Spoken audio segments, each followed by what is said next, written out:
Здравствуйте, друзья мои, с вами Шамов Дмитрий. В Токио потеплело, начинает расцветать запоздалая сакура, солнце припекает уже совсем по-весеннему, а мы с Мики заболели гриппом.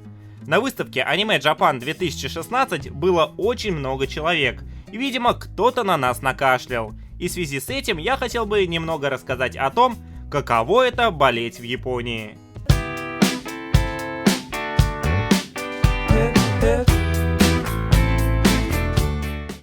Когда я понял, что заболел, то первым делом пошел в поликлинику. В Японии есть два типа медучреждений – большие больницы и клиники. Местные поликлиники совсем небольшие и разделены по сферам лечения. Если у вас ушиб, то вы идете в одно учреждение. Если заболели, то в другое. А если болят зубы, то в третье, и так можно насчитать с десяток типов.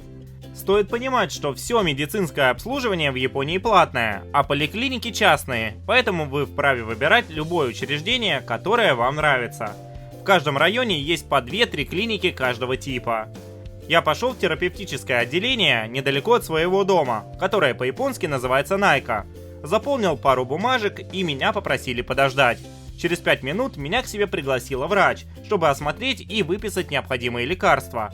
В японских медучреждениях вообще редко бывают очереди, и я никогда не ждал более 10 минут.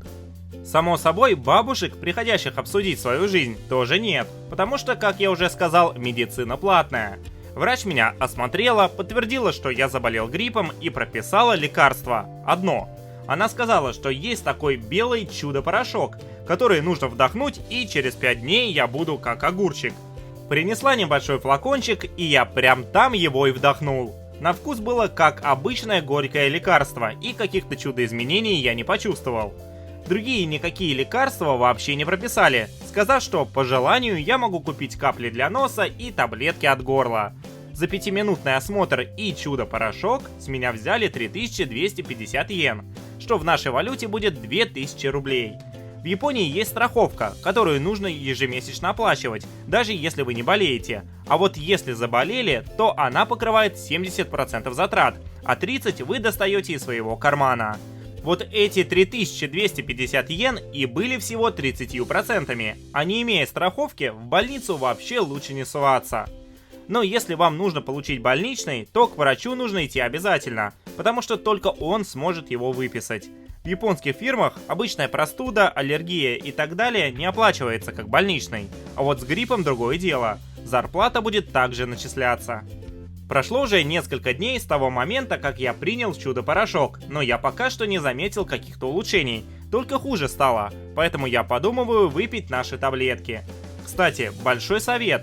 Если поедете в Японию, то берите все лекарства с собой. Тут почти ничего не продается без рецепта врача, а то, что продают, не особо помогает. Да и к тому же цены на лекарства тут в разы дороже, чем в России. Какая-нибудь самая простенькая таблетка выйдет в 1000 йен, а это 600 рублей. При каждом возвращении в Россию я закупаюсь лекарствами, а иногда мне их присылают. Думаю, что вы не раз замечали, что почему-то многие японцы носят медицинские маски на лице, и в одном из своих видео я объяснял причины. Вы можете посмотреть его по аннотации на экране или по ссылке в описании.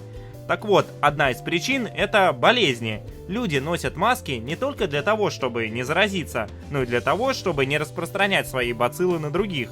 Поэтому сейчас я везде хожу в маске и чувствую себя шиноби деревни скрытого листа.